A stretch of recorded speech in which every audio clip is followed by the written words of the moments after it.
Hi, my name is Carl, and welcome back to Larp Legion.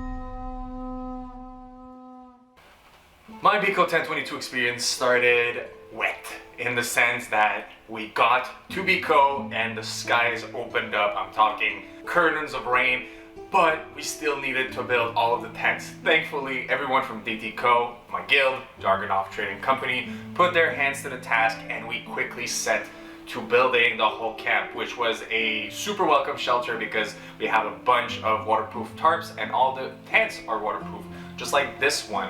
This is actually my new decorum tent, which I bought off of one of my guildies, but which was made actually by another one of my guildies, Grimmer. Not only does this tent look amazing, but it is actually tall, so I can stand in it and get dressed, which is a really welcome thing when you want to put on your outfits. But also, as I mentioned, fully waterproof, which amazing when you want to go back to your tent. You don't come into a moist, wet area, so great all around. We actually built our camp with kind of a merchant alley in a sense, with all the tarps we put over it, connecting the tents, which made for a really nice roofed area and really, again, played in that merchant vibe, which made sense since we're a trading company. Also, in the camp, Yova and Fiat, my two leaders, made this beautiful altar dedicated to different gods. If you want to hear more about it, you're gonna have to pass by. Our camp in 1022 and this year is actually in La Cité, which is past Old Town, which can seem a bit far,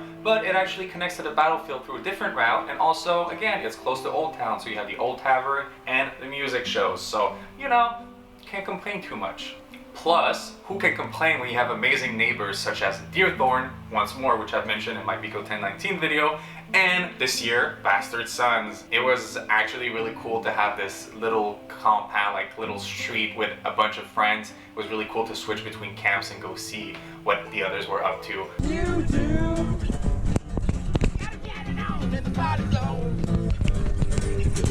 I'm really excited about that this year again, and if ever you want to swing by, come on by and maybe I can give you a little tour. As you can see, my tent, as good as it looked, needed a little flair, so I decorated it in a true pirate barbarian fashion, as you can see here, which I think really added to it. And now I've mentioned this whole pirate barbarian, I've mentioned it before, the whole boat variants thing, but I can, with confidence now, say that I am fully committed to the bit, which you can see from this hat, which I bought from one of the merchants at Bico, actually on the Merchant Street. And now I'm fully committed. This commitment now means that I want to try to get a pirate boat in the Bicolline geopolitical game. It's a process and a half to try to get one, and it takes a lot of in-game resources, but I will make it happen. But it is worth it for the greatness of the South and to support my other great Southerners brethrens. Which means that if I have an actual boat, I'm gonna need an actual crew. So if you think you got what it takes to be a boat barbarian, come find me at Bico this year and tell me why you got what we need. One important thing to note though is that there's actually a first official boat barbarian other than me, because in 1022 it was the first year that my brother Finn attended Bico, and he decided to join DTCO, but to join the boat barbarian as well. So it was really cool to actually have someone else in my little aesthetic going, and even cooler to have my brother alongside me for Bico. One of the first ceremonies I actually attended in 1022 was a knighting ceremony for new knights of Terre du Sud. It was actually hosted at the Arrogance camp. It was actually a really specific vibe as we got there because it was pouring with rain. Everyone was huddled up together for warmth or under whatever roofing they could find. And as people were trying to stay dry or stay warm, there was a band from l'Arrogance called Classe et les Pulsars that was playing some medieval-esque cover of a popular song, which was really funny to hear as everyone was just dancing in medieval outfits while trying to stay warm.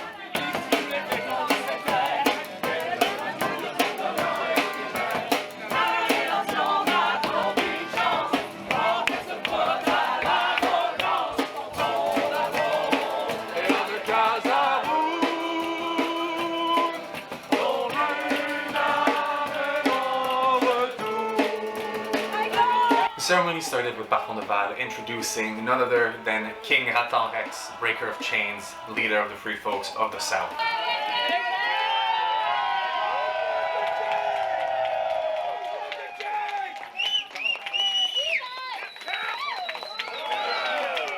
He started by giving what I think is a really inspiring speech and what may inspire certain people to join the South, which I will play right now because I think it personally is really worth it to hear.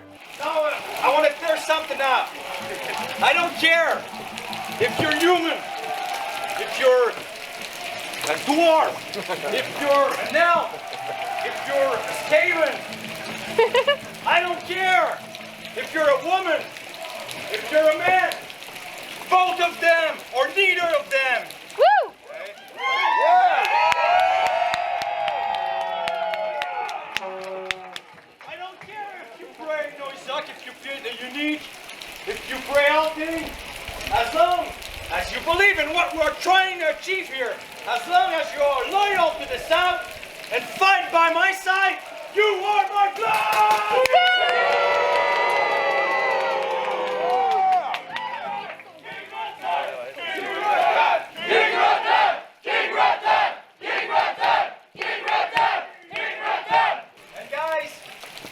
I swear to you, this is my promise.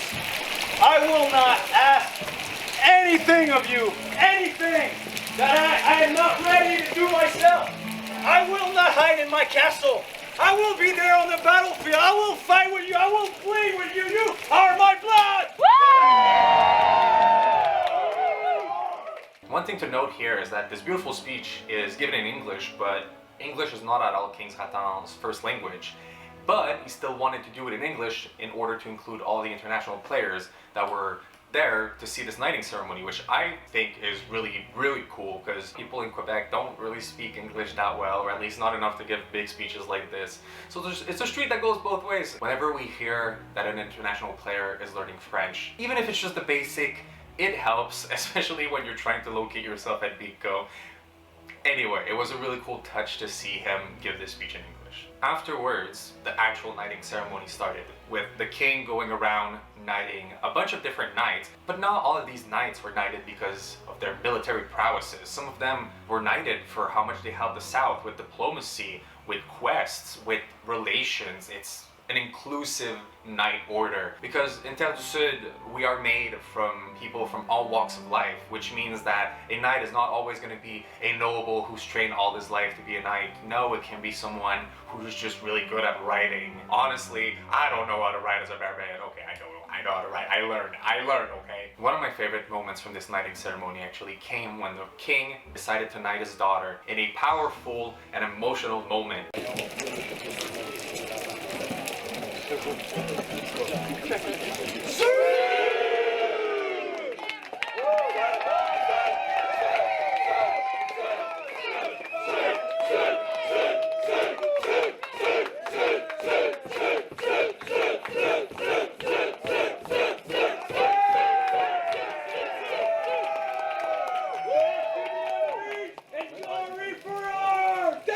You could tell, yes, he's knighting her in a medieval game and like, it's not true, it's Larp, but you could definitely tell that there was an undertone of realness there, which made for a really powerful moment, which again, at Bico, most people say there's no role play, but it doesn't need to be role play when it feels real because you're surrounded by medieval building. After knighting his daughter, the king tasked another knight from Terre du Sud, Diana from El Noir, to be the mentor of the princess, to teach her how to fight and the ways of a knight. So who knows, we might see her on the battlefield, or she might be helping the South in many different ways. But now, the princess is a knight of Terre du Sud. The knighting ceremony came to an end, and Classe Pulsar played us a true South classic in the form of Born to be South, which of course led to a mosh pit, as you can see.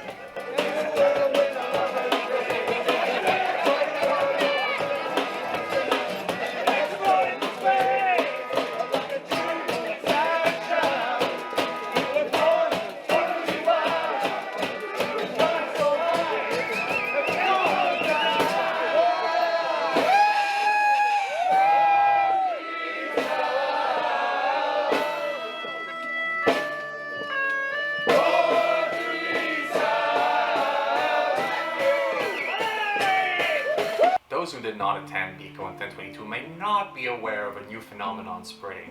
Gnomes.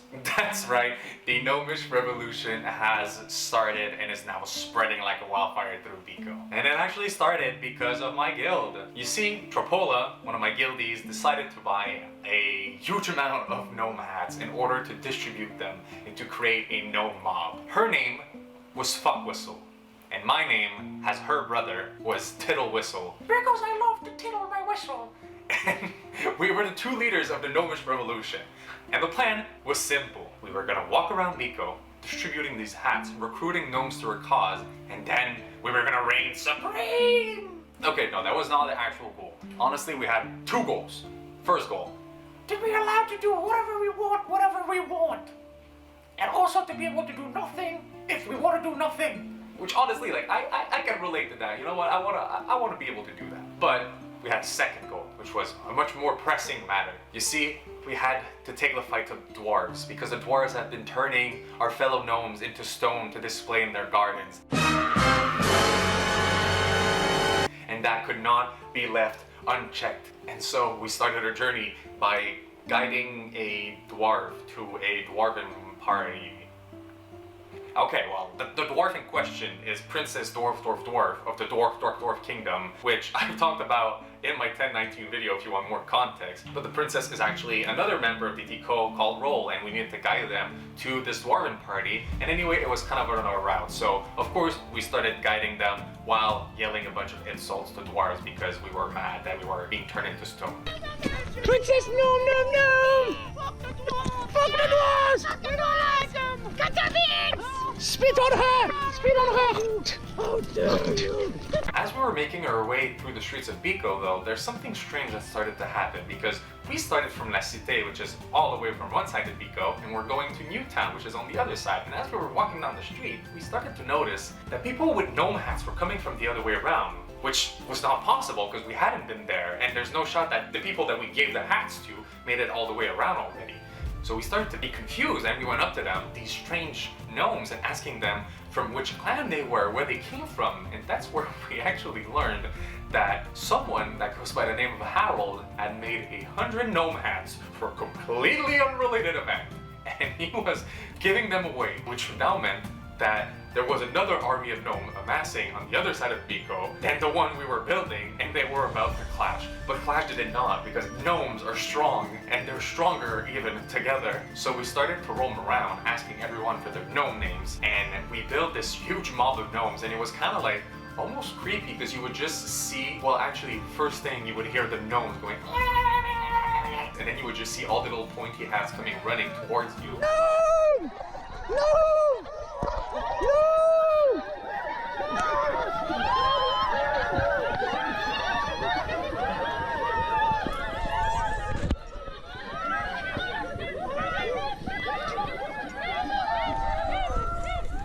But again, who cares if we have all these gnomes, because the real cause was going to the dwarves. So we then made our way to the building of some of my friends from La Confrérie des Maîtres Nains, which is a guild of dwarves, and we knew that they were going to be there. So we turned around the corner, ready for a fight, only to find them partying on their porch. And next thing I know, I'm on their table, playing my flute, doing a jig. Which then led to world peace, because we actually signed a truce between gnomes and dwarves, and they promised to not turn us into stone, offered us alcohol, we offered them alcohol, we partied, and it was a beautiful, chaotic moment between gnomes and dwarves.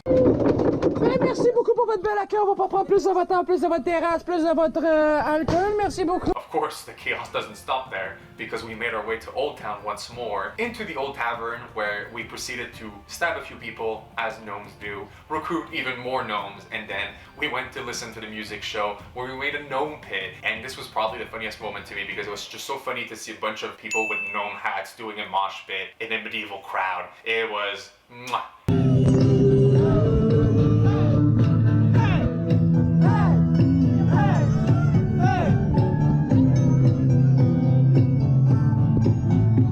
The Gnomish Revolution will return on Tuesday. So if you want to be part of the Gnomish Revolution, come find us and tell us your gnome name. But surely this was the only shady group that I joined in 1022, right? like? Hi, we are a non-profit organization that sells slightly used baby shoes. Would you like to make a donation? Okay, there's a lot to unpack there. Give me a second to explain. I swear I can explain. Again, this is not a cult. It is not a cult. It is a non-profit organization which got started by my guildie once again, Frapola, who got their hands on a lot of wool crimson robes, which of course we needed to do a bit, which then led to the creation of this non-profit organization. It is not a cult again, but we were running around Bico with a glowing red moon trying to find generous donors or totally willing customers. Would you like to make a donation?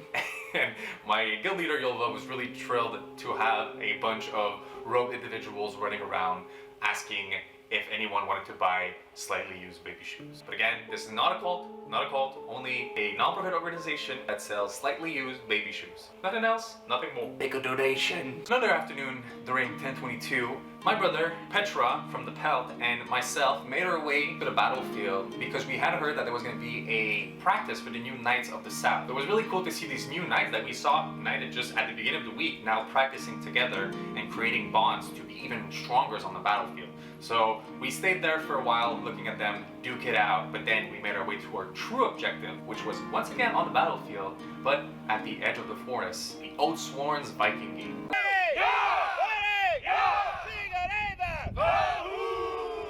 The Oathsworn are actually a guild at Bicolline who organized this event to showcase different Viking Norse games as well as traditions. I'm not an expert, I don't know how authentic these are, but they were authentic to wrong, okay? The first game came in the form of trying to steal gold from a troll, which in this case, a troll was a member from Oathsworn, and he was trying to bash him in the head with a pillow filled with blankets that was attached to a string that he would spin around. And of course, I had to try my hand. So how it worked is that at his feet were a pile of little bags with coins, and he would spin this rope.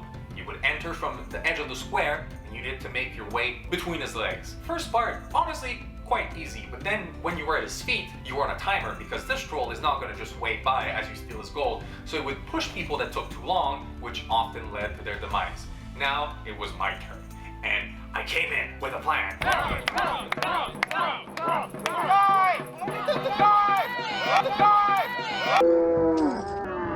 You did not see that. I did not lose my mod. That is not a canon event. That is not a canon event. Nothing happened. You didn't see anything. It's still on my neck. Well, technically it's not on my neck anymore, but that's a story for another time. So I found myself at his feet. I grabbed the bag of coin, and then I had to time myself. Start to push me, and so of course I have to roll. I rolled, and when I tell you that I rolled and I got to my back and I saw the pillow graze my nose, I felt the wind, but it did not hit me. Which meant that I got to keep the gold that I'm showing you right now, which is a really nice touch from them. Kudos Oathsworn. Then they had something even cooler than a troll in the form of a willing sacrifice. Okay, maybe it's just my barbarian upbringing talking, but listen, it was cool, it was really nice, and then we even got to have little marks drawn on our forehead with his blood. I mean, come on, it's recycling, it's fun for the whole family. But then came a next game. Okay, some explanation is needed here. So both players would close their eyes, and then one player would say a word, and then they had a single move they could do. So they could drop down, they could dive while keeping their hand on the stool, but then they couldn't move.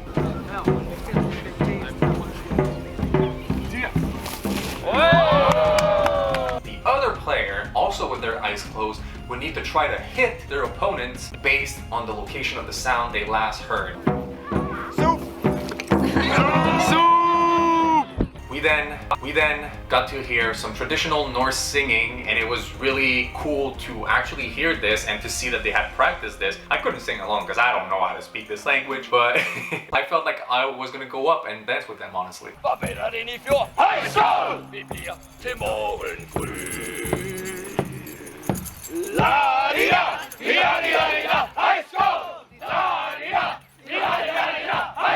And quick side note, Petra, who I've just mentioned, is actually a letter crafter, and she even made this really cool box with fur inside, and you should totally go see her stuff and maybe even commission something. I'll put the links down below. Now Bico is right at our doorstep, and I have many more stories to tell, which I won't be able to fit all in this one part if I want to get it out before Bico. So there will be a part 2 with a bunch more stories like, for example, the Strongman competition, the new and improved Monster Pit, the El Noir Giant Poutine, and a bunch of other things. So if ever you want to hear more stories, make sure to subscribe so that you don't miss part 2 after I return from the lands of Bico. And if you were at Bico 1022, I would love to hear what your favorite story of your time there was. And if you're going to be at Bico this year, come find me, come say hi. If you're on the battlefield on the other side, come try to stab me. I'll stab you. It'll be fun. Come on. We're a community here. Let me stab you. Anyways, I've been Carl. Thank you for watching, and make sure to subscribe to join the Legion.